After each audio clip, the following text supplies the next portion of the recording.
Todo mundo sabe a diferença de lei nacional e lei federal, né? Toda lei nacional é uma lei federal, mas nem toda lei federal é uma lei nacional. Depende da abrangência. Depende da abrangência. Então, por exemplo, uma lei federal é aquela que se aplica apenas no âmbito federal. Então, por exemplo, a Lei 8.112 de 90 é o Estatuto do Servidor Público no âmbito federal. Mas existem leis federais que, no caso, têm uma aplicação, já que são elaboradas pelo Congresso Nacional, em todas as esferas públicas. Tem uma abrangência em todas as esferas públicas. Então, por exemplo, a Lei de Improbidade Administrativa, a Lei 8429/92. Ela é uma lei federal, nacional, porque ela incide em relação a autoridades no âmbito federal, estadual e municipal. Tranquilo isso? Então, no caso, pouco importa se é uma lei nacional ou uma lei federal. A ação declaratória de constitucionalidade pode ser ajuizada frente a esse tipo de ato. Tá? No caso, a decisão tomada pelo Supremo Tribunal Federal também terá eficácia contra todos, uma eficácia erga omnes, e também nós vamos encontrar efeitos vinculantes em relação aos outros órgãos do Poder Judiciário e à administração pública direta e indireta. Também nós temos aqui o artigo 102, parágrafo 2º, como fundamento constitucional. Artigo 102, parágrafo 2º. Então, por isso que se diz que ação direta de inconstitucionalidade e ação declaratória de inconstitucionalidade tem uma dupla face, porque elas servem tanto para você declarar a constitucionalidade com efeitos vinculantes, como também declarar a inconstitucionalidade com efeitos vinculantes. Diga, Alberto. É aplicável também a cláusula de reserva plenária?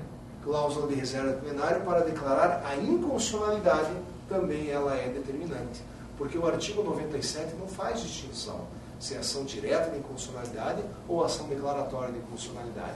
Ali diz, para declarar a inconstitucionalidade tem que ser a maioria absoluta dos órgãos do tribunal, dos membros do tribunal. Tá? Vamos para frente, pessoal. Vamos ver aqui um exemplo de ação declaratória de inconstitucionalidades. Exemplo é sempre bom, porque a gente lembra na hora da prova, muitas vezes quando a teoria acaba escapando um pouquinho, relembrando um exemplo, reconstruindo um exemplo na cabeça, fica mais fácil para relembrar a teoria. Vocês sabem que, por causa da emenda constitucional 45, agora nós também temos o Conselho Nacional de Justiça. E o Conselho Nacional de Justiça, fazendo um controle externo dos órgãos do Poder Judiciário, acaba expedindo resoluções. E uma resolução, que é um ato normativo, que produziu muita polêmica, foi a resolução número 7. O caráter ali moralizador dos órgãos do Poder Judiciário, principalmente no âmbito estadual. A resolução número 7 proibia o nepotismo junto aos órgãos do Poder Judiciário.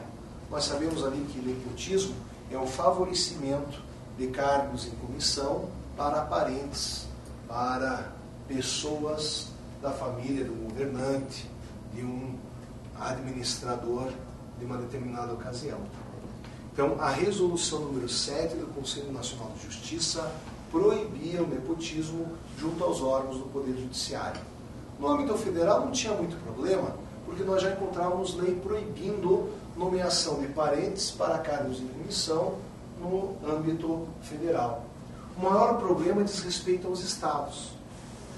Cada estado tem a legislação própria dos seus servidores e não havia, digamos, uma regra constante em todos os estados proibindo o nepotismo, favorecimento de parentes em cargos em comissão.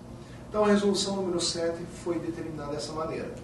Então, se eventualmente um desembargador tivesse ali ocupando um cargo em comissão de assessor, um parente, por exemplo, um sobrinho, um filho, que era muito comum ocupando um cargo em comissão de assessor jurídico, essas pessoas deveriam ser exoneradas, porque a resolução número 7 proibia o nepotismo junto aos órgãos do Poder Judiciário. Foi editada a resolução número 7, o que os assessores de juízes, que eram seus parentes, resolveram fazer. Vários deles impetravam normalmente mandado de segurança, para garantir o seu direito de permanecer no cargo em comissão. Eles alegavam incidentalmente que a resolução número 7 era inconstitucional. A proteção, qual que era a via de defesa que eles utilizavam? Qual era a proteção que eles buscavam? Garantir a continuidade do seu vínculo com o cargo em comissão. Então, no país inteiro, vários tribunais de justiça começaram a julgar mandados de segurança que tinham esse objeto. E, incidentalmente, eles alegavam a inconstitucionalidade da resolução número 7. Havia vários argumentos. O argumento mais comum era o seguinte: só a lei em sentido formal, lei elaborada pelos órgãos do poder legislativo, poderia criar direito, obrigação ou estabelecer uma proibição. Só uma lei elaborada pelos órgãos do poder legislativo poderia estabelecer uma proibição, poderia inovar o ordenamento jurídico. Esse era o principal argumento que eles utilizavam. Alguns tribunais diziam que a resolução número 7 era constitucional e os assessores, parentes dos desembargadores, eram afastados. Outros tribunais de justiça diziam que não, essa resolução número 7 é inconstitucional e o pessoal conseguia permanecer ocupando o cargo em comissão.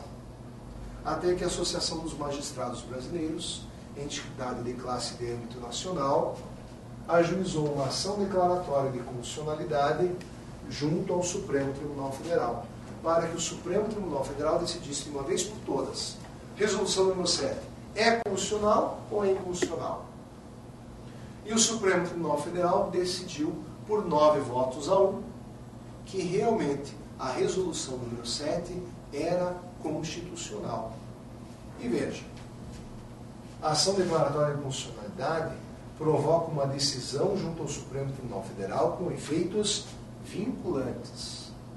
Então, nesse caso, nenhum outro órgão no Poder Judiciário poderia decidir de maneira contrária.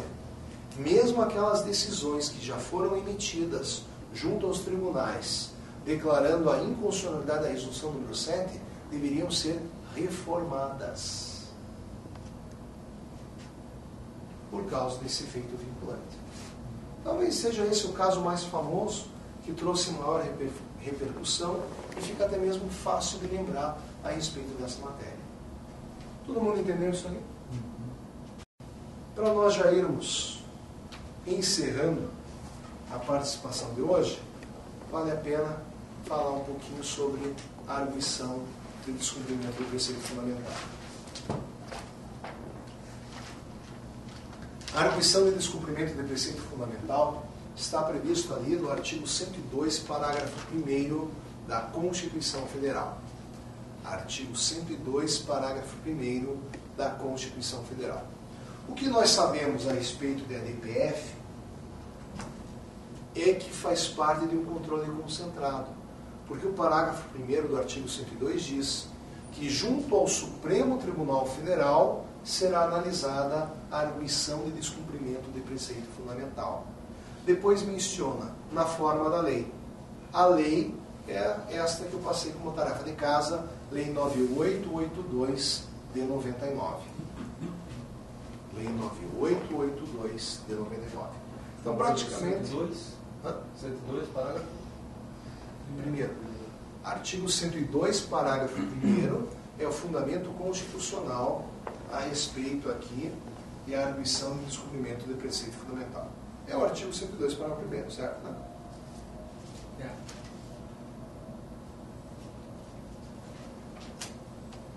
É isso mesmo. A arguição de descumprimento de preceito fundamental, decorrente desta Constituição, será apreciada pelo Supremo Tribunal Federal na forma da lei. Daí nós vamos, Lei 9882 de 99.